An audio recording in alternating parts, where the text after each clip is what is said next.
কিছুদিন শরীরটা ভালো ছিল না, তাই তোমাদের সঙ্গে সেভাবে ভালোভাবে ভিডিও শেয়ার করতে পারিনি। এবার থেকে প্রতিদিন চেষ্টা করব ভিডিও দেওয়ার। বিকেল হলেই ফুচকা, আলু কাবলি এসব খেতে খুবই ইচ্ছা করে, কিন্তু এখানে তো আর চাইলেই পাবো না যতক্ষণ না নিজে বানাচ্ছি।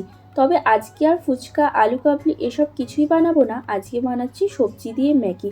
বেশি সবজি ঘরে ছিল না, শুধু গাজর ছিল, গাজর কুচিয়ে নিয়েছি, কিছুটা পেঁয়াজ, লঙ্কা আর কিছুটা আলু আর একটা ডিম ফাটিয়ে দিয়েছিলাম। আমি আবার ম্যাগি না মশলা, জল দিয়ে এসব দিয়ে কিছু দিয়ে খেতে পারি না।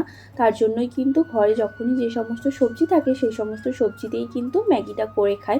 এরকম করে ম্যাগি খেতে কিন্তু আমার ভীষণ ভালো লাগে। আমার মতো কে কে আছো যারা জল মশলা দিয়ে ম্যাগি খেতে পারো না, এইরকম চাউমিনের মতো করেই খাও?